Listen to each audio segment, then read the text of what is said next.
দাদা প্রথম বিজেপির চমক প্রার্থী ঘোষণা, পরবর্তীতে মানে অর্থাৎ আজকে তৃণমূলের চমক, আইএসএফ কি কোনো চমক থাকছে? দেখুন, আমরা জনগণের জনপ্রতিনিধি করতে চাই। ওই যে সিনেমার আর্টিস্টকে দিয়ে, খেলোয়াড়দেরকে দিয়ে, যাদের মাটির সাথে যোগ নয় তাদেরকে দিয়ে পাঠাবো জিতিয়ে, আর পার্লামেন্টে গিয়ে টিকটক করবে, পার্লামেন্টে গিয়ে কোনো কথা বলবে না, সেই ধরনের আমরা দেবো না। আমরা জনগণের জনপ্রতিনিধি করতে চাই।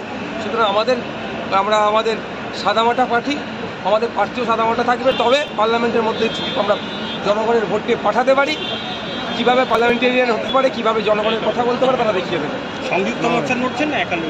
দেখুন, এখনও বলছি আমরা এই জন্য কয়েকটা দিন অপেক্ষা করছি।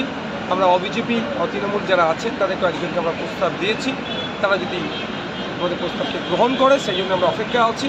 আমরা ঐক্যবদ্ধভাবে বিজেপি এবং তৃণমূলের ভিতরে লড়াই করতে প্রস্তুত আছি।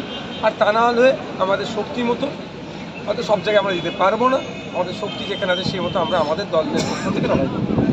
আজকে টিকিট পাইনি জেলায় বিভিন্ন জায়গায়। এখন তৃণমূল কংগ্রেস কাকে টিকিট দেবেন না দেবেন, কোন শর্তে টিকিট দিচ্ছেন, কি চমক থাকছেন, তাদের দলীয় ব্যাপার। বলছি, বারাসাত লোকসভা কেন্দ্রে বরাবরই 2009 সাল থেকে দেখে আসছি জিতে আসছে যে দেগঙ্গা বিধানসভা, এই জায়গা থেকে সব থেকে বেশি লিড নেয় তৃণমূল, যেতে সাহায্য করে রাজারহাট। এবার আপনারা প্রার্থী দিচ্ছেন, সেক্ষেত্রে তৃণমূলের সুবিধা না অসুবিধা? দেখুন, কাজ সুবিধা অসুবিধা হবে সেই অঙ্ক কষার জন্য রাজনীতির ময়দানে আসেনি। আমরা জনগণের জনপ্রতিনিধি পাঠানোর জন্য রাজনীতির ময়দানে এসেছি। বারাসাত থেকে দাঁড়াতেন, দেগঙ্গার ভোট নিয়ে জিততেন। আমি শুধু নট অনলি দেগঙ্গা, বাকি কনস্টিটিউয়েন্সি যেগুলো আছে মানুষের জন্য কি করেছেন। যখন কৃষকদের বিরুদ্ধে বিল পাস হচ্ছিল কি করছিল, যখন সিএ এর বিল পাস হয়েছিল এই বারাসাত কেন্দ্রের এমপি তখন কী ভূমিকা ছিল, 370 নিয়ে যখন আলোচনা কী ছিল, এক কথায় জনবিরোধী যে সমস্ত বিল অপদার্থ বিজেপির কেন্দ্রের সরকার যখন নিয়ে আসছিল, বারাসাত কেন্দ্রের এমপির ভূমিকা নিয়ে আমরা দেখে নিয়েছি। এবার তিনি পরাজিত হচ্ছেন, আশা করছি তাকে পরাজিত করে ইন্ডিয়ান সেকুলার ফ্রন্টের পক্ষ থেকে আমরা যাকে দাঁড় করাবো তিনি বিজেতা হাসি এসে পার্লামেন্টে যাবেন, মানুষের কথা বলবেন। বিজেপি বলছে তাদের চমক সংশোধিত নাগরিকত্ব আইন, এটা কি সুবিধা দেবে না জনগণ কতটা দুর্ভোগে না সুবিধা পাবে? দেখুন, বিজেপি তৃণমূলে আবার বাইনারি করতে চাইছে, ওরা এগুলো নিয়ে এসেই বিজেপি তৃণমূলের মধ্যে ভোট ভাগাভাগি করতে চাইছে। বিজেপির অবস্থা বাংলায় খারাপ, তৃণমূলের অবস্থা খারাপ, সুতরাং ওটা তাদের জন্য চমক, ওটাই কি ভোটটাকে ভাগ করে নেবে। এই জেলায় কোনো কাজ হবে না। এই জেলায় কটা আসনে আইএসএফ প্রার্থী দিচ্ছে? দেখুন, এই জেলার মধ্যে 2-3টে আসনে আমাদের নজর আছে। এবার জোট হলে জোটের ক্ষেত্রে একটু কনসিডারের জায়গা আছে, না হলে আমরা যেমন বারাসাতের বাদ দিয়ে আর কোন কোন জায়গায় কথা বলছি? বসিরহাট আছে, বনগাঁ আমাদের নজরে আছে।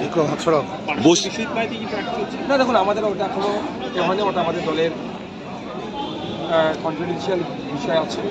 আমরা যারা আমাদের কন্টেস্ট করেছে তাদের মধ্যে থেকেও আমাদের যেমন ভাবছি আবার আমাদের দলের ব্যাপ্তি ঘটানোর জন্য আরও বেশ কিছু নতুন মুখ নিয়ে এসেছি যারা মানুষের সাথে রেখে কাজ করছে। আপনারা বলেছিলেন যে বসিরহাটে যে সাংসদ সে টিকটক করে এই অভিযোগ এনেছিলেন, সেই কারণে কি সেই সাংসদকে বদলে দেওয়া হলো? দেখুন, ব্যাপারটা হচ্ছে সেই সংসদের ভূমিকা কী। একজন সাংসদকে জিতে পার্লামেন্টে পাঠাচ্ছে কেন মানুষজন? যদিও ভোট হয়েছিল না হয় নাই, শাহজাহান, শিবুরা, উত্তম হাজরারা কি অন্যায় করে ওখানে মানুষের ভোট লুট করছে সেটা এখন যত দিন যাচ্ছে তত প্রকাশ পাচ্ছে। তারপরেও সে যেহেতু তার কাছে এখন বিয়েটার সার্টিফিকেট আছে না, তারপরেও বলছে গিয়ে লাভটা কী হয়েছে।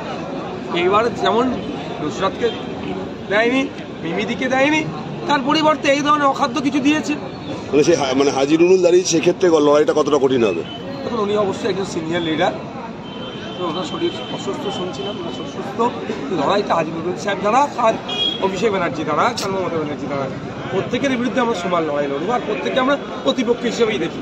এই শাসক দল বারবার যে অভিযোগ করে যে আইএসএফ প্রার্থী দেওয়া মানে হচ্ছে বিজেপির সুবিধা হয়ে যাওয়া, মানে এটা নিয়ে কি বলবেন? কেন বিজেপির সুবিধাটা হবে প্রথম কথা, আর আইএসএফকে কেন তাহলে ভোট দেবে?